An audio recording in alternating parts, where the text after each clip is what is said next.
तो last video में हमने जैसिंटा कंपनी का पार्ट बी का पार्ट वन जो कि 10 मार्क्स की रिक्वायरमेंट थी वो हमने कंप्लीट करी। ठीक है।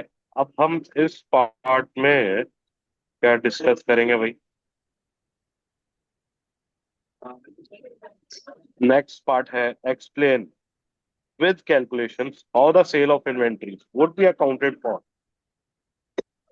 in the individual financial statements of both Jacinta Company and the overseas subsidiary at 1st September 2006 and in the consolidated financial statements of the Jacinta Group at 31st December 2006. 7 marks। ठीक है। यहाँ पे वो हमसे क्या क्या मांग रहे हैं भाई। कह रहा है एक्सप्लेन कर रहा है कैलकुलेशंस के साथ कि किस तरह सेल ऑफ इन्वेंट्री जो है वो अकाउंट फॉर होंगी इंडिविजुअल फाइनेंशियल स्टेटमेंट्स में ऑफ बोथ जैसेंटा कंपनी की भी और overseas subsidiary.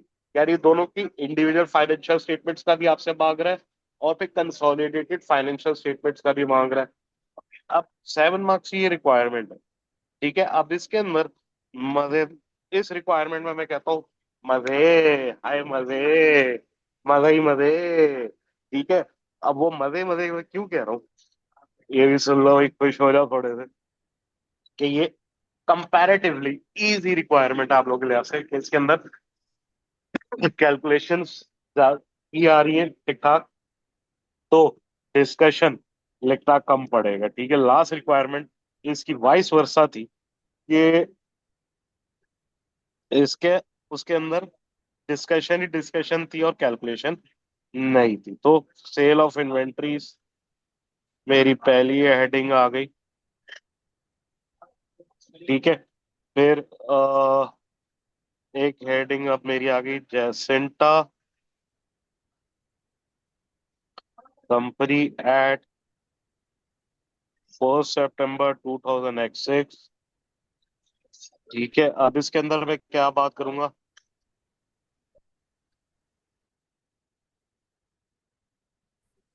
when recording the sale of $2 million as revenue on 1 September, हाँ 1 September 2006 and the cost of inventories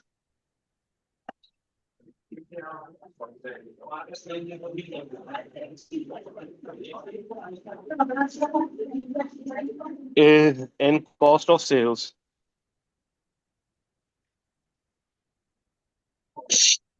of $1.35 million. Jacinta company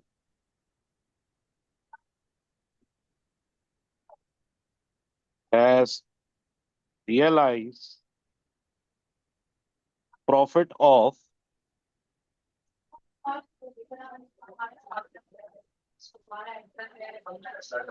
2 million थी minus 1.35 million की cost of cell थी। तो ये आ जाएगा $650,000 in its individual financial state. छोटी सी बात थी। अ, ठीक है। कर दीजिए। हमारी यहाँ तक बात होगी इंडिविजुअली जैसेंटा के लिहाज से कि भाई जब वो सेल रिकॉर्ड करेगा तो 2 million as a revenue, cost of sale उसकी 1.35 million, रियलाइज प्रॉफिट उसका 650 million आ जाएगा इंडिविजुअल फाइनेंशियल स्टेटमेंट में बात कर। अब किसके लिहाज से बात करिए, subsidiary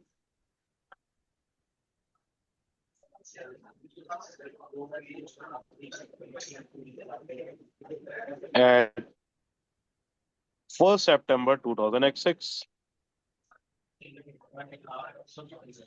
the subsidiary has recorded the cost of the inventories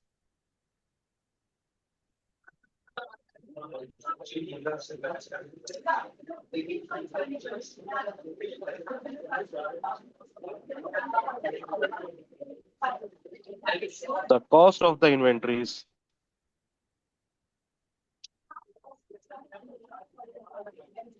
at, अब देखो ये 2 मिलियन और जो रेट है वो 1.25 मिलियन, कितने यूरो हो गए? 2.5 मिलियन। सही है। अब आगे क्या बात करूंगा? At 1 September 2026, cost of the inventories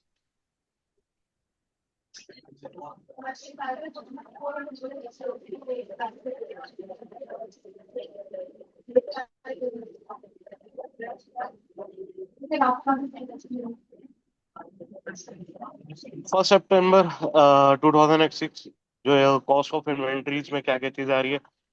the original cost to Jacinta company, वो कितनी है भाई? 1.35 मिलियन, ये डॉलर है, इनटू इसका एक्सचेंज रेट 1.25, तो ये कितने यूरो पड़ रहे हैं? 1,687,500 plus intra group profit,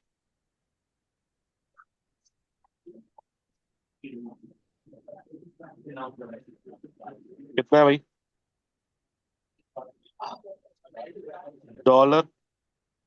$650,000 into 1.25 million, और सॉरी जो रेट है, तो ये हमारा पड़ेगा यूरो 812,500, जिसको चार्ज करेगा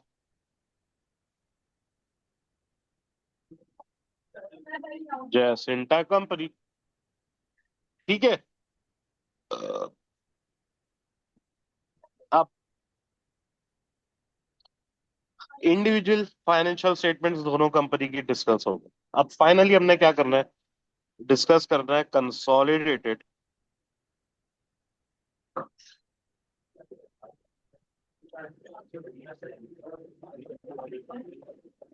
फाइनेंशियल स्टेटमेंट्स एट 31 दिसंबर 2006। ठीक है। On consolidation at 31 December,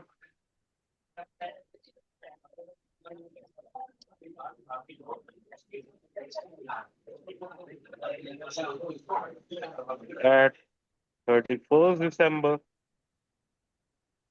2006, the intra-group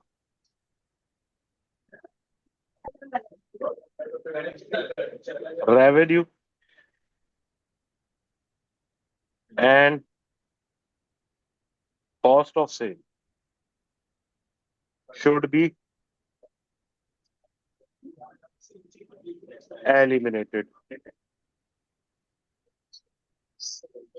बहुत सिंपल बात कि कंसोलिडेशन में, जो कि 31 दिसंबर 2006 को होगी, इंट्रा ग्रुप रेवेन्यू और कॉस्ट ऑफ सेल्स वो क्या होगी?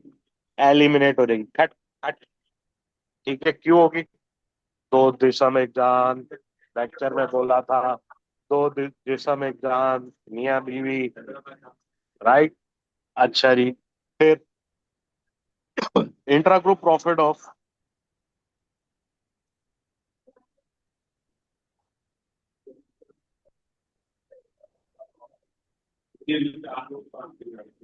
Intra group profit of euro आपके बन रहे हैं 812,500, डॉलर में ये आपका बन रहा है 650,000, is also eliminated.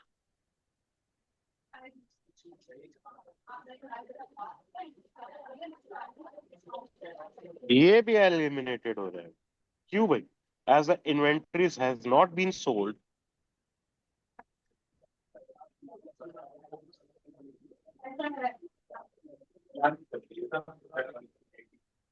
as the inventories have not been sold,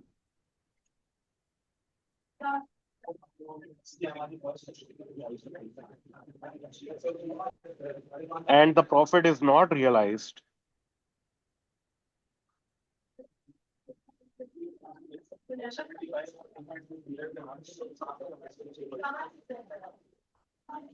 outside the group.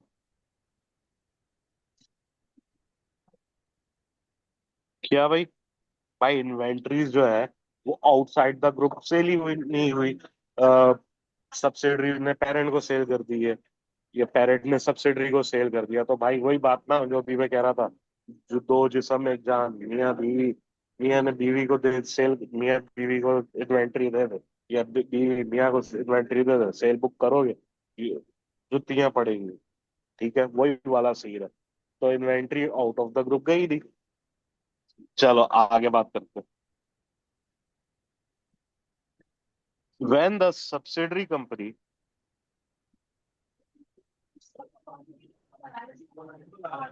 financial statements are translated into the presentation,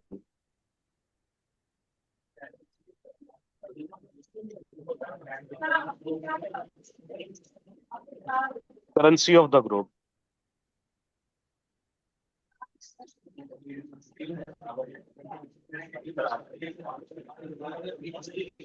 the cost of the inventories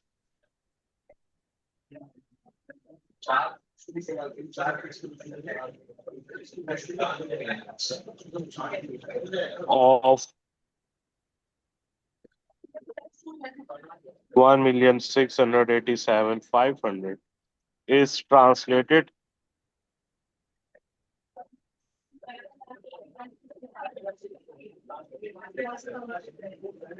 at the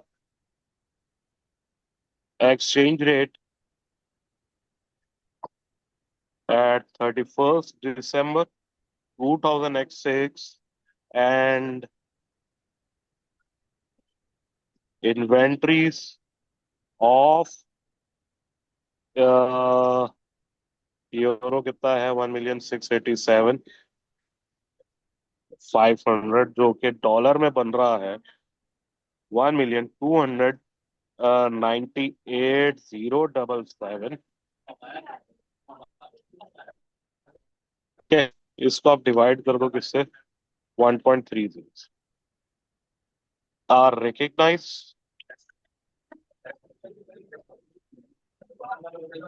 in group asset. ठीक है, क्या है भाई, जो सब्सिडरी कंपनी फाइनेंशियल स्टेटमेंट है वो translate हो रही है, प्रेजेंट कर रही है करेंसी ऑफ द ग्रुप पे। कॉस्ट ऑफ इन्वेंट्रीज जो है यूरो 1,687,500 है, जो कि ट्रांसलेट हो रहा है एक्सचेंज रेट के हिसाब से, मैंने आपको बता दिए। 1,298,077 आपके डॉलर्स बन रहे हैं, जो कि रिकग्नाइज होंगे ग्रुप की फाइनेंशियल पोजीशन पे, यानी कि बैलेंस शीट पे।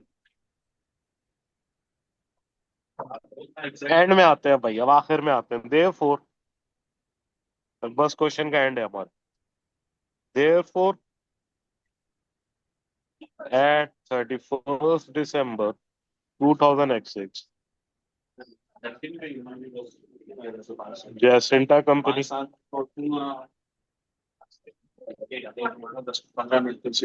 या ग्रुप कह दो आप, will recognize a loss on exchange on inventories of 1.35 billion minus 1,298,077 $51,923 as part of the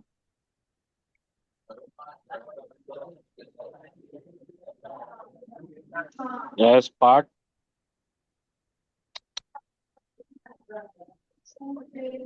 uh, as part of the translation reserve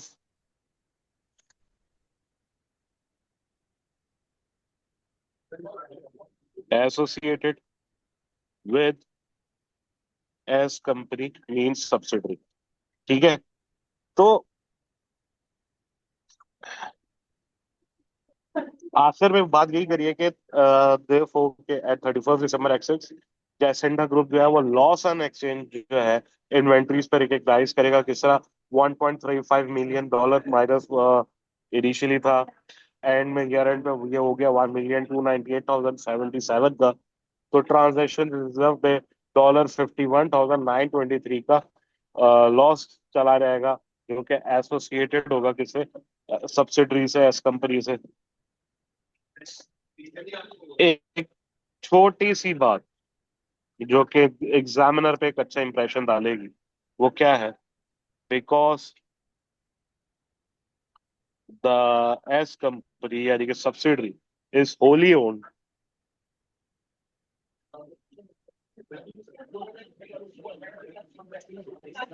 there is no NCI, non controlling interest. That's it. ठीक है। तो at the end एक चीज, part A जो हम लोग कर रहे थे उसके अंदर जो डिस्कशन पॉइंट्स हमने डिस्कस करे, ठीक है, 1 मार्क था पर डिस्कशन। आपने जो IFRS 9 के प्रिंसिपल्स बताए उसमें आपको अप टू 3 मार्क्स मिल गए। इनिशियल रिकग्निशन में आपको 2 मार्क्स, अमोर्टाइजेशन कॉस्ट और जो हमने मूवमेंट्स दिखाई एक्सपेक्टेड क्रेडिट लॉसेस की, उसमें मैक्सिमम हमें 4 मार्क्स। ठीक है। जो बी का पार्ट 1 हमने डिस्कस कर, 1 मार्क पर डिस्कशन यहाँ पे भी मिल रहा था। इंटरनेट सर्विस कॉन्ट्रैक्ट 4 मार्क्स का था। और जो इक्विपमेंट पे जो मेरा इतना लंबा डिस्कशन करा, उसमें हमें 9 मार्क्स मिले। ठीक है। फाइनली जो ये लास्ट पार्ट है, पार्ट 2, इसके अंदर पेरेंट कंपनी की इंडिविजुअली जो हम लोग बात कर रहे थे फाइनेंशियल स्टेटमेंट्स की 2 बार, सब्सिडरी कंपनी की जो हमने बात करी इंडिविजुअल फाइनेंशियल्स की 2 मार्क्स। ठीक है। और ग्रुप के ऊपर जो हमने इतने डिटेल डिस्कशन करा है, इस पे हमारे 5 मार्क्स। ठीक है। इसके अंदर ये प्रोफेशनल मार्क्स भी आ रहे हैं, जो इतना एनालिसिस कर रहे हो, डिटेल्स कर रहे हैं। ठीक है।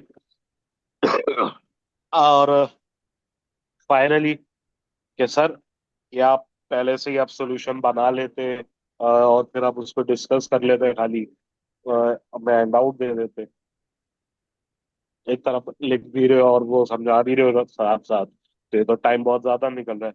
मेरा टाइम भले निकल रहा हूँ लेकिन एक एक चीज लिख रहा हूँ, और वो कैलकुलेशन साथ साथ लिख रहा हूँ, सारा कुछ कर रहा हूँ। इसकी रीजन ये है कि आपको ड्राफ्टिंग टेक्निक आ जाएगी, वरना लिख के उसको एक्सप्लेन कर देना तो मेरे लिए बहुत इजी है। लेकिन ये इसलिए मेहनत हो रही है कि ताकि आपको साथ साथ ड्राफ्टिंग टेक्निक आ जाए कि जितना लिखना है, कैसे लिखना है। That's it. तो बाकी इसके अलावा कुछ सवाल वगैरह हो तो व्हाट्सएप पे और पूछ सकते हैं।